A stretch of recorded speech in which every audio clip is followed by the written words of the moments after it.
Donc merci d'être si nombreux. Je sais que c'était peut-être une tentation un peu difficile d'avoir une compétition avec le temps qu'il faisait dehors ce soir. Venir, on s'est regardé tous tout à l'heure au bureau, on a dit ouais, je pense que vraiment, est-ce que 7 PC vont pouvoir plus s'intéresser qu'une bonne terrasse avec les potes. Je crois qu'on est les geeks, c'est ça. C'est ceux qui n'ont pas d'amis. Vous auriez me fait être dehors en fait. Non, ce qui est je pense que c'est assez intéressant, c'est un peu aussi le concept de cette campagne, c'est qu'on a vraiment essayé d'aller chercher un petit peu d'innovation par les geeks. On a toujours tendance à nous voir et à voir l'univers du PC comme étant un peu fossilisé, j'ai entendu souvent ça. Je trouve que les partenaires commencent à nous montrer des choses qui sont beaucoup plus originales que ce qu'on a pu voir dans le passé, du design, de l'innovation, des produits sur lesquels on s'appuie mutuellement sur nos innovations réciproques. Et le fait aussi d'avoir ce soir nos partenaires qui sont venus, et Dieu sait si parfois ça peut être difficile d'avoir plusieurs marques dans un événement et d'accepter, moi je les en remercie d'être venus ce soir parce que c'est pas toujours évident, ils ont tous un positionnement les uns par rapport aux autres et ils font l'effort parce qu'ils considèrent aujourd'hui avoir eux, chacun d'entre eux, des innovations propres qui vont amener le PC dans un autre mode de consommation. Et je pense que même pour vos lecteurs, c'est aussi ce qui fait vous, votre touche, c'est que vous allez chercher justement cette innovation-là. Donc je pense que je voudrais d'abord remercier, et dans l'ordre, et à tout honneur, à tenir tout honneur les dames d'abord, Anne-Sophie Montjoie de Sony, qui est avec nous ce soir, qui vous expliquera dans quelques minutes l'innovation qu'ils ont mis autour de leur nouveau produit. Christopher Partridge de Samsung, dont je ne parlerai pas du produit parce qu'il parle tout seul. Il sait faire. Et c'est Anthony Antoine. Voilà. Je savais bien que j'avais vu Anthony et Antoine d'HP qui sont venus exprès aussi après une journée longue et je sais que vous travaillez loin par rapport à ici. Donc merci encore à vous d'être venus et d'être venus surtout. Alors le produit qui est là aussi, c'est pas exactement celui que vous avez vu sur le site web puisqu'à l'époque quand on a démarré la campagne, ce n'était pas un 610 puisqu'il n'était pas sorti et que vous n'aviez pas de dispo. Maintenant on a enfin le 610 et ils vous expliqueront qu'est-ce que le TouchMark 610 amène par rapport à l'ancienne génération. Mais typiquement, c'est le genre d'innovation qu'on était très content d'avoir ce soir.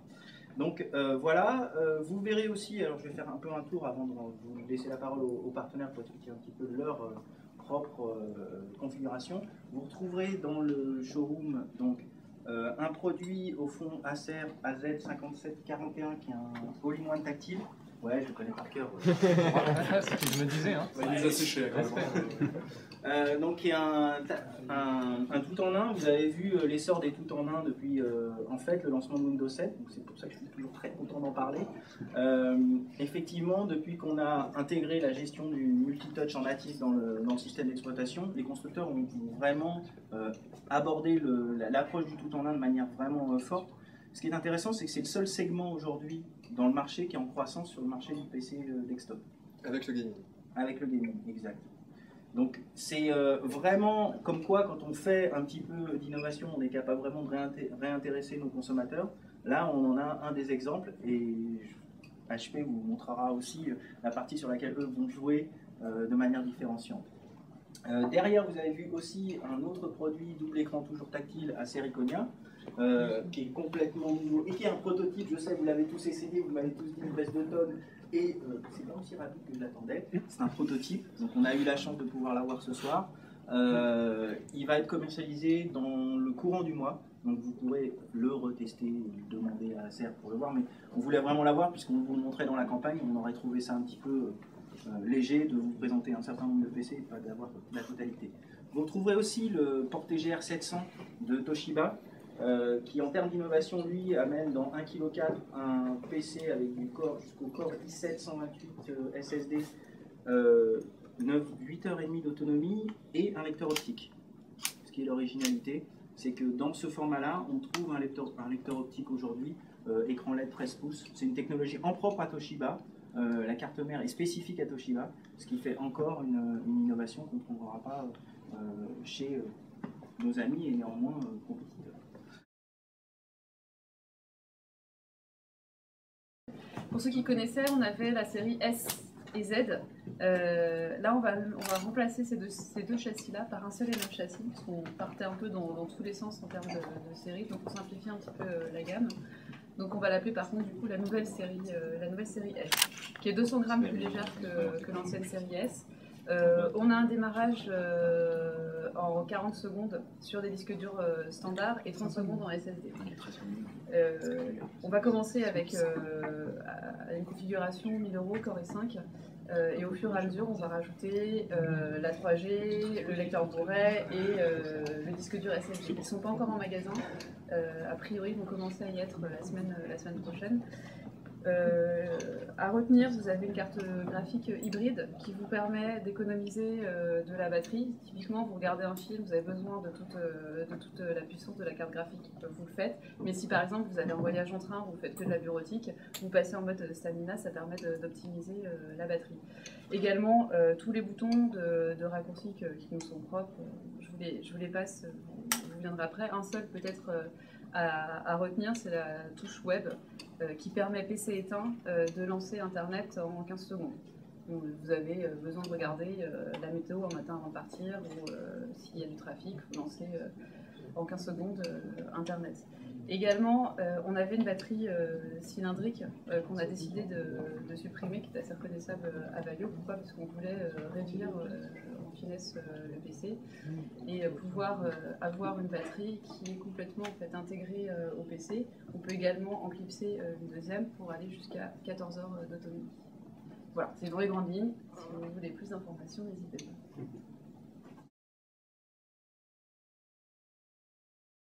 Le produit que je veux montrer ce soir, c'est le nouveau Série Mat. C'est une nouvelle plateforme qu'on va lancer dans les prochaines quelques semaines qui va être en enseigne le premier semaine de mai. Donc c'est le premier châssis qu'on lance dans toute une nouvelle série de plateformes. C'est le premier qui intègre un nouveau matériau qui s'appelle le Duralumin, qui est un matériau, un alliage de magnésium qui est très très renforcé, très léger, qui nous permet d'avoir des fonds qui sont assez sympas sur le côté et aussi en dessous. On intègre aussi quelques nouveautés en termes de technologie pour la batterie. Donc on est sur la batterie en lithium polymère en 5800 mAh, donc ça donne un bon niveau de batterie qui peut aller jusqu'à 6 heures de vraie utilisation avec l'écran en pleine luminosité, le Wi-Fi, le Bluetooth et tout ça. On intègre de nouveaux gammes de processeurs Intel, donc avec le Sandy Bridge en Core i5 ou Core i7, 128 ou 256 en SSD, donc qui donne un très bon niveau en termes de performance. On a une nouvelle technologie qu'on intègre dans tout le produit dans la gamme qui s'appelle le Fast Start, qui permet de fermer le compte de le produit. Ça prend quelques secondes pour sauvegarder l'image de toutes les applications, tous les documents qui sont en train d'être utilisés par le client.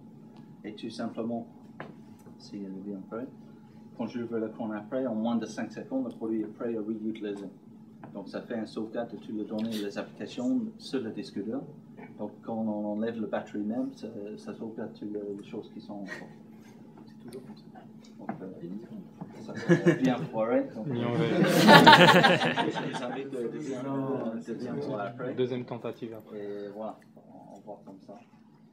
C'est aussi un nouveau écran qu'on intègre dans ce produit qui est avec un niveau de luminosité qui est beaucoup plus haut que les autres produits dans la gamme, qui est à 400 nits, qui est à l'entour de 80% plus lumineux par rapport à un 15.6 ou un 17 plus standard, mais qui consomme beaucoup moins. C'est avec une technologie Edge LED, mais avec un taux de contraste et aussi un niveau de coloration qui est beaucoup plus fort par rapport aux autres produits dans la gamme.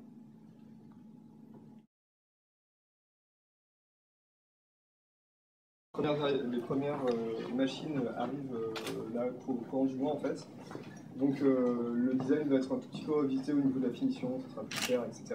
Ça c'est la version US qui existait, qui est sortie il y a quelques semaines au niveau professionnel. Donc la nouveauté, je pense que vous l'avez vu, c'est ça. On est parti du constat qu'utiliser un tactile en fixe, en montant comme ça avait pour effet soit d'avoir des crampes, soit de ressembler à Rafael Nadal au bout de quelques heures. Et on s'est dit que ce serait plus sympa de pouvoir l'incliner. Et donc du coup, on a un système de sign en fait, qui permet de le passer donc, de plus 5 quand on est un peu plus bas et quand on veut avoir une bonne qualité d'image.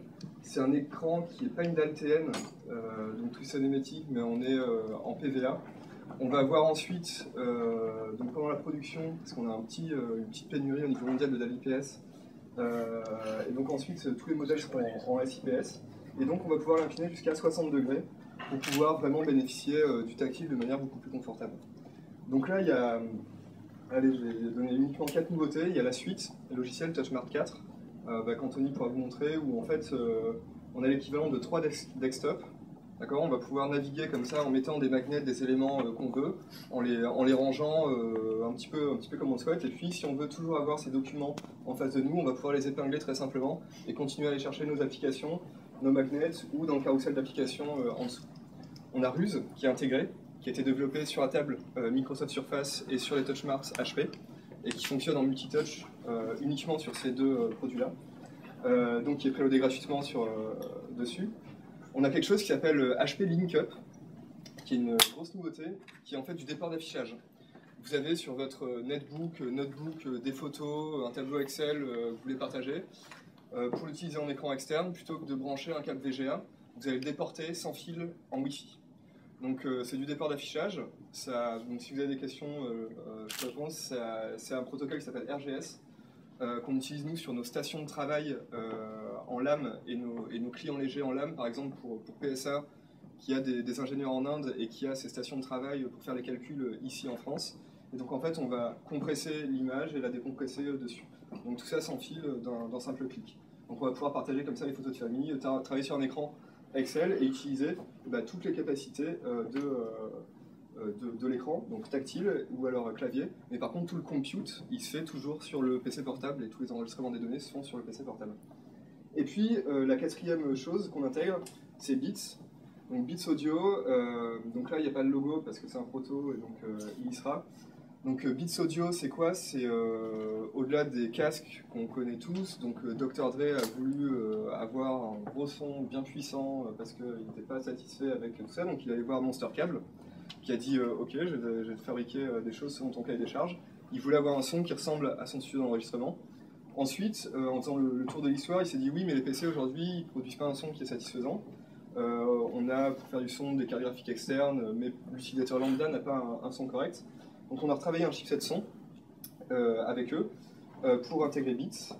Des haut-parleurs, on en a passé 50 pour qu'ils soient validés par Beats. Mais surtout, ce qui est intéressant, c'est le chipset qui est à l'intérieur et la sortie préamplifiée casque pour pouvoir le brancher en auxiliaire, par exemple, sur son ampli. Et pour ne pas être obligé de monter le son de son ampli à fond pour entendre un MP3 qui a une qualité qui est vraiment très moyenne. Là, si vous le branchez sur un ampli, vous allez avoir une qualité qui se rapproche vraiment de celle du CD. Et c'est ça qu'on voulait faire avec Beats Audio. Donc voilà les quatre grosses innovations de ce produit-là que je vous invite à découvrir et donc qui commence à partir de 1000 €. Ça c'est la configuration malheureusement la plus bas de gamme pour l'instant, donc en Core i3, 4 Go, 1 Tera et carte 5570 1 Go, donc Wi-Fi, Bluetooth, clavier, souris sans fil, etc.